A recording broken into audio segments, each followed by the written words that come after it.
Hello there, and welcome to this game review. So this was quite a short game, and it's quite an unfortunate one, but I think it's one that should really reshape your opinion of the opening and what we should do. So you mentioned you got into some theory which you didn't know.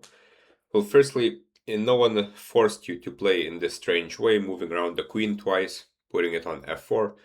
I would suggest playing more fixed structures. For example, against the Caro-Kann, you can just exchange. And once you look through a lot of games of the exchange Caro-Kann, or I could recommend you a good course if you'd like, just develop the bishop here, the other bishop here.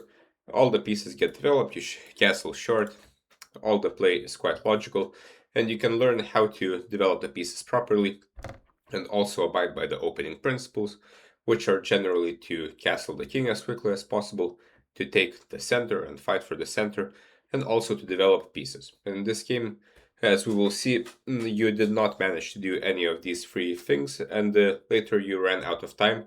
And since the king was still in the center, you were punished with a tactic as well. So e4, c6, d4, and you played the advanced Caro-Kann, which is like, it's not necessarily the best move here. There is no best move in such positions. There are basically 5 moves. The least rare is f3, which doesn't really make much sense to move pawns and not allow the knight to develop. Knight d2 makes sense, knight c3 makes sense. These two moves develop a piece. Taking here makes sense because we are not losing time, even though we're moving a pawn. At least now it's the opponent's move, and now it's our move again, and now we can continue by developing pieces.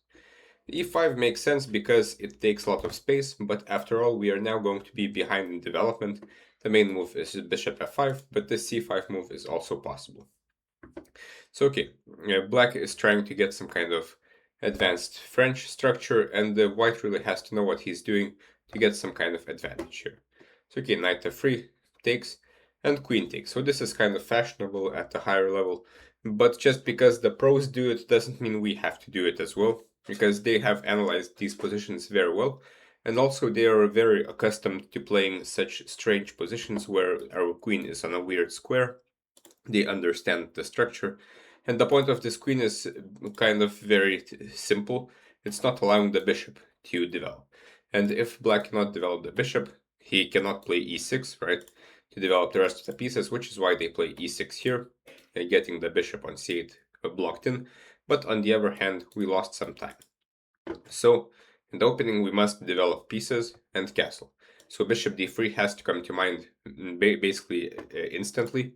Castle's next move, and the white can continue with knight c3, and basically he's playing against this bishop. Eventually he might try some kind of attack on the king side. Knight b4 is possible, and it is clever to take the bishop pair, but we don't really mind too much. We can allow this. Later we will play d4, and this bishop will not be very good. So it's considered that white's position is kind of easier to play. But c3, this violates one of the opening principles, and it pushes a pawn without any reason. This pawn doesn't really do anything here, it only blocks the knight's move. So now white has lost a move. So queen c6, queen c7. Black develops the queen, maybe gives some rook space, but mainly attacks this pawn. Now white plays knight a3, which is again, every move here is kind of not with the principles of the opening. We must fight for the center, right? So generally when we develop pieces, we should try to develop them towards the center. For example, bishop d3 or bishop e3 and knight b to d2. And we need some kind of coherency in our development. But now the knight is on the rim, and black can even simply take it, completely ruining our structure, finishing development, and he has very easy targets. Well, our play is very unclear. It's not really clear what we're trying to do here. We move the queen twice, we put the pawn on c3, our structure is ruined. Where's the compensation? It's not clear. But okay, a6. So the opponent is also wasting some time. Okay, now bishop e2, knight g2, e7, and bishop d3. And what's this? We're moving the same piece twice. Another violation of opening principles. I guess it was kind of necessary as knight g6 was a threat, simply taking the pawn on e5. So we should have just put it there instantly. And this is controlling at least some squares in the center, not blocking the eventual rook e1 move, and white's position would kind of make more sense. Now bishop e2 and bishop d3, knight g6, we are forced to take. So now we don't have any advantages at this point. Black has the bishop pair, they also have decent development, the rook has now been developed, and the pawn on e5 is weak. And generally, having a pawn on e5 means that we should attack the opponent's king, as we have space on the king side, but with such bad development, we can't really do anything to this king. And now white plays queen g3, which violates another opening principle, which is not to move around the same piece twice for no reason. And this queen has moved around for the third time now. And instead, we should, of course, castle, and this is by far the best move. When castling does two things. It gets the king out of the center, as we will see that's very important. But also, it develops the rook from the corner. Now the rook can go to e1, relieving the pieces of the duty of defending this pawn. Still, black is slightly better. For example, after bishop d7 or f6, black has the bishop pair. He can, at always, take here. And our opening did not really work out. Instead, queen g3. Now the rook goes to h5. Black is attacking this pawn.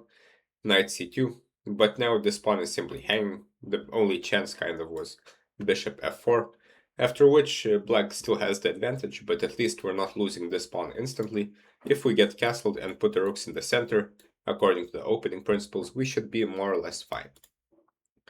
But now knight c2, now this knight is also moving for the second time. Notice how black is just taking this pawn and we don't really have any compensation. After bishop f4, this is now a tactical blunder.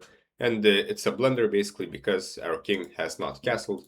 And when our king is left in the center, we should not be surprised that it gets used for tactical motives. And after knight d3, the game is over and white can resign.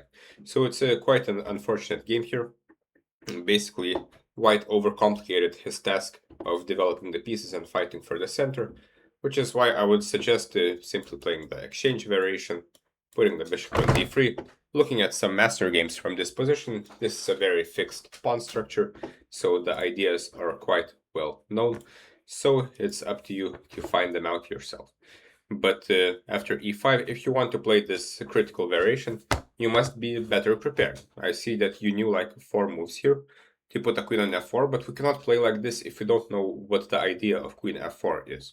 The idea is generally to attack the king, and of course try to catch up in development, as if we're moving around the queen twice, you must understand that we are now behind in development. So we must catch up as soon as possible. So, quite an unfortunate game, but hopefully this was useful. And hopefully in your next games, you aim for these 3 things. Get the king castled, develop the pieces as quickly as possible, as the opening is a race to see who develops first. And finally, fight for the center. Don't put your pieces on the side of the board if it's not necessary. But focus on these squares. So, good luck and see you next time.